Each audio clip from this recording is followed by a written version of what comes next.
আমি ঝন্টু খায় চলে যাব। ঝন্টুবাবু রয়েছেন, সন্তুর সঙ্গে সন্তুর খায় চলে যাবো আমি।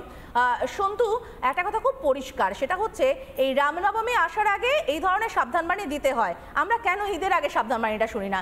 ঈদের মঞ্চ তো হয়, তাহলে রামনবমী মিছিলে আপত্তিটা কোথায়? আমি ঝন্টুবাবুর কাছে সরাসরি দুটো প্রশ্ন করতে চাই। ঝন্টুবাবু, মুখ্যমন্ত্রী মমতা বন্দ্যোপাধ্যায়ের কথাটা আমরা যেটুকু শুনছি সেখানে ওদের একটা শব্দ খুব কানে লাগছে।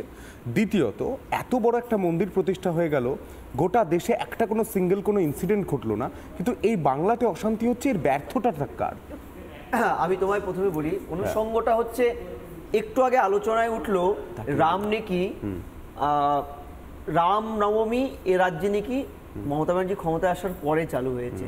খেয়াল করে দেখবে, এস ওয়াজেদ আলী, রবীন্দ্রনাথ ঠাকুর, নজরুল, রবীন্দ্রনাথ ঠাকুর স্বয়ং এ রাজ্যে আজ থেকে 150-200 বছর আগে এই জোড়াসাঁকো ঠাকুর বাড়িতে বসেই তো লিখছেন যে বাবা যদি রামের মতো পাঠাও আমায় বনে, যেতে পারি পারি না কো তুমি ভাবছো মনে। অর্থাৎ এই যে রামের সাথে বাঙালির অনুষঙ্গ, আত্মিকতা, এটা বহু শতাব্দী পুরনো। তাহলে আজকে কেন মমতা ব্যানার্জি আমাদের নতুন আঙ্গিকে শেখাচ্ছেন রাম বহিরাগত, রামের রাজ্যের বাসিন্দা নয়, বাঙালি, বাংলা বঙ্গ সংস্কৃতি রাম সংস্কৃতি এক নয়? এর পিছনে কিন্তু একটা ভোট রাজনীতির সমীকরণ বুঝতে হবে। যেই সমীকরণ বুঝতে গেলে তোমাকে সেই ছোটবেলার আমার ইংরেজি স্যারের সেই কথাটা, একটি ডুবন্ত মেয়ে যখন ডুবছে, সেই ডুবন্ত মেয়েটি একটা বিভ্রান্তিকর বাক্য বলছেন, যে বাক্যটা হচ্ছে I will ড্রন, nobody shall save me. অর্থাৎ কেউ যদি পণ করে থাকে সে ডুববে, ডুবে ডুবে মরবে। তার বিরুদ্ধে তুমি যদি আত্মহত্যার কেসও সাজাও, ঠিকবে না। অর্থাৎ বাংলার এই শাসক মমতা ব্যানার্জি, তার যে আত্মঘাতী সিদ্ধান্ত, তিনি চিরকালই আত্মঘাতী সিদ্ধান্ত নেয়, কিন্তু সমস্যা হচ্ছে তার এই আত্মঘাতী এই ভোট রাজনীতির সমীকরণটা বাংলার সংস্কৃতিকে কোন তলানিতে ঠেকিয়ে দিচ্ছে। এ রবীন্দ্রনাথের বাংলা নয়, তিনি যে বাংলা। আজকে একটি রাজ্যের রেসপন্সিবল মুখ্যমন্ত্রী, খেয়াল রাখবেন তিনি স্বরাষ্ট্রমন্ত্রী, তিনি 13 বছর ধরে টানা পুলিশ মন্ত্রী, তিনি যখন এই ধরনের কথা বলছেন রামনবমীতে একটি নির্দিষ্ট সম্প্রদায়ের লোককে, যে কথাটা আমি মুখে আনতে পারছি না, রাজ্যের মুখ্যমন্ত্রী এমসিসি চলাকালীন বলছেন মঞ্চে উঠে আপনাদের মহল্লায় হামলা হবে। আপনি কি চাইছেন? আপনি কি চাইছেন? সারাক্ষণ আপনি বলে যাবেন, আমরা শোটাকে রাজুবাবুর নামে উৎসর্গ করে দিই নাকি? না, সেটা আপনার সময় শেষ, আপনার সময় শেষ। শতরূপা, আপনার কাছে যাব। যে কথা ঝন্টুবাবু বললেন, ঝন্টুবাবুর কথা সূত্র ধরে বলি, সত্যি কি রাম বাংলার সংস্কৃতির অংশ নয়, এটা প্রমাণ করতে কোথাও মরিয়া মুখ্যমন্ত্রী, নাকি আদতে এসব কিছুই নয়, বিভাজন করে শাসন করাটাই উদ্দেশ্য? আমি তো বললাম, হিন্দু বিরোধী, রাজ্য বিরোধী, রাষ্ট্র বিরোধী একটা মুখ্যমন্ত্রী ইচ্ছে করে এই ধরনের উস্কানিমূলক মন্তব্য উনি করেই যান। প্রথমবার নয়, রেগুলার বেসিসে উনি করে যান। যে রামের জন্য আজকে পশ্চিমবঙ্গবাসী, বাঙালির সবচেয়ে বড় উৎসব দুর্গা পুজো, অকাল বোধন রামের জন্য হয়েছে, সেই রামকে বহিরাগত বলে। যে রাম রাজা তলায় হাওড়ায়, আমি হাওড়ার মেয়ে, সেইখানে অসংখ্য বছর ধরে রামের পুজো হয়, সেই রাম নাকি বহিরাগত? রানী রাসমণি ছোটবেলা থেকে রঘুপতির পুজো করতেন, সেই রাম বহিরাগত?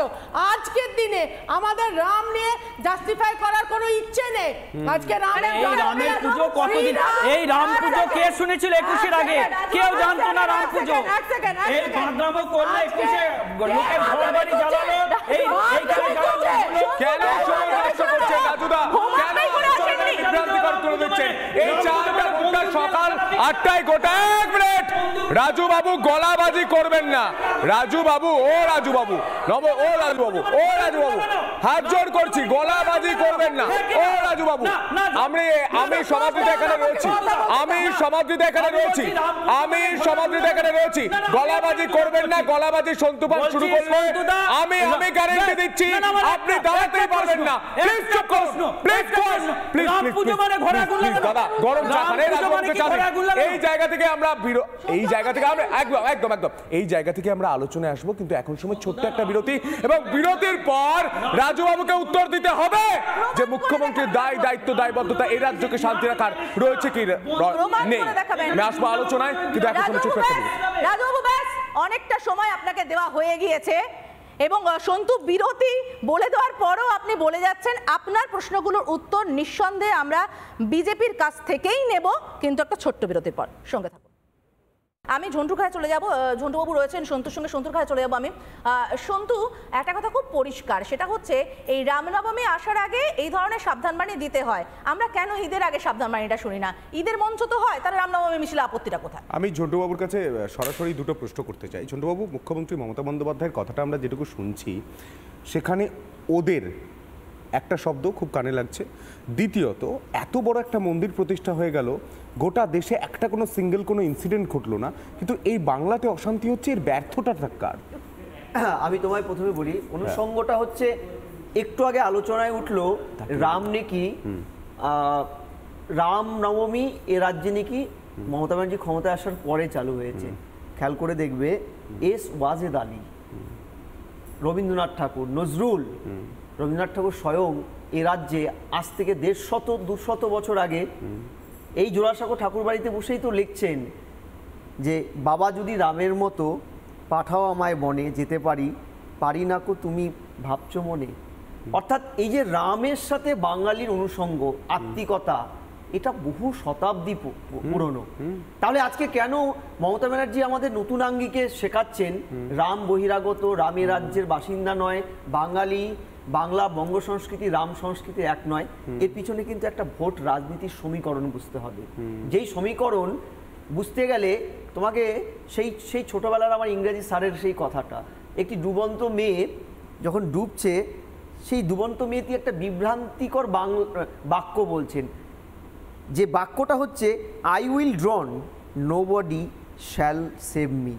অর্থাৎ কেউ যদি পণ করে থাকে সে ডুববে, ডুবে ডুবে মরবে।